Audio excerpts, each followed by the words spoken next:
Merhaba gezginler, ben Skip Guide'ın sanal turist rehberi.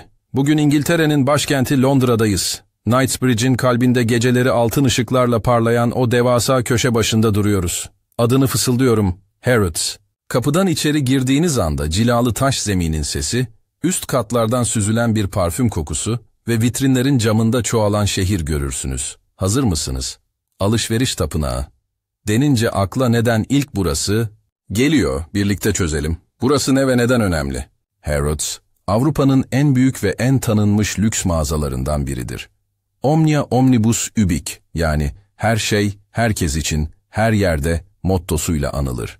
Bu cümle binanın cephesine bile kazınmıştır. Bugünkü görkemli yapı 20. yüzyılın başında açıldı ve bugün milyonlarca ziyaretçiyi çeker. Yalnız mağaza değil, kentin kültürüdür. Noel vitrinlerinden, food halls denilen efsanevi yiyecek salonlarına, özel servislerden sanat eseri sayılacak iç mekan tasarımlarına kadar. Kısa ama güçlü bir tarih anı. 16 Kasım 1898'de Harrods, İngiltere'deki ilk hareketli merdiveni tanıttı. O gün merdiveni deneyen çekingen müşterilere tepesinde küçük bir kadeh brandy ikram edildiği anlatılır. Bugün Mısır salonu olarak bildiğiniz görkemli bölümde yükselen yürüyen merdivenler, bu hikayenin modern yankısı gibidir. Duvarlardaki rölyefler, tavanın gece göğü betimi ve Sphinx figürleri, alışverişi bir sahneye çevirir. Neredeyiz, nasıl ulaşılır? Mağaza, Knightsbridge'de Brompton Road üzerinde yer alır. En yakın metro durağı Knightsbridge'tir. Yeni girişler ve asansörlerle, istasyon artık adım düzeyinden platforma kadar engelsiz bağlantı sunuyor. Taksi bırakma noktası, Basil Street tarafındadır. Hans Crescent ve Basil Street kapılarından da kolay giriş yapılır. Adres, arayanlara net bilgi, 87 ile 135 arasında numaraları kapsayan Brompton Road cephesi. Ne zaman gelmeli? Hafta içi sabahı, katlar en sakin halindeyken, vitrin okumak için idealdir. Akşamüstü kalabalık artar. Noel dönemi yaklaşırken, cephedeki ışıklar ve vitrinler ayrı bir şölene dönüşür. Knightsbridge'in yıl sonu ışık geleneği, çocuklar ve içindeki çocuğu unutmayanlar için başlı başına bir rota sebebidir. Ne kadar süre ayırmalı, nasıl gezilmeli? Sadece bakınayım diyenler için 1,5 saat yeter gibi görünür ama yazık olur. 2 ile 3 saat ayırırsanız ritmi yakalarsınız.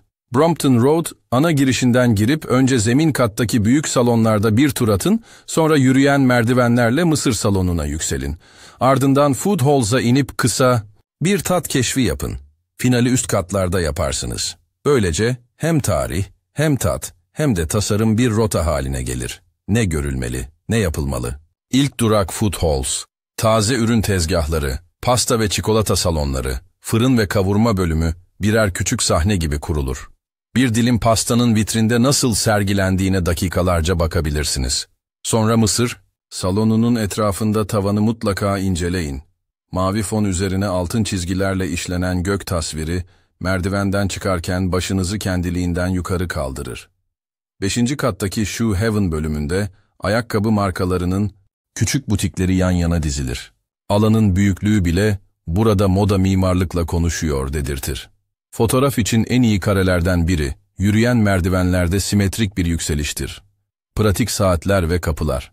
Harrods haftanın 6 günü, sabah 10'dan akşam 9'a, pazar günleri ise saat 11.30 ile saat 6 arasında hizmet verir.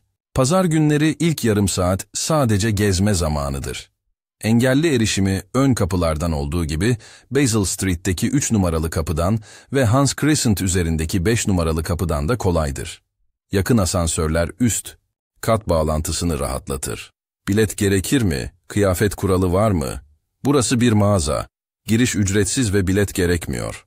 Resmi açıklamaya göre belirli bir kıyafet zorunluluğu yok. Spor giyim dahil pek çok tarz kabul ediliyor. Ancak uygunsuz bulunan kıyafetlere giriş reddedilebilir. Kısaca şehrin içinde yürüyüşe çıktığınız halinizle gönül rahatlığıyla gelebilirsiniz. Alışveriş ipuçları. Birleşik Krallık'ta mağazadan çıkarken turist KDV iadesi uygulaması kaldırıldı.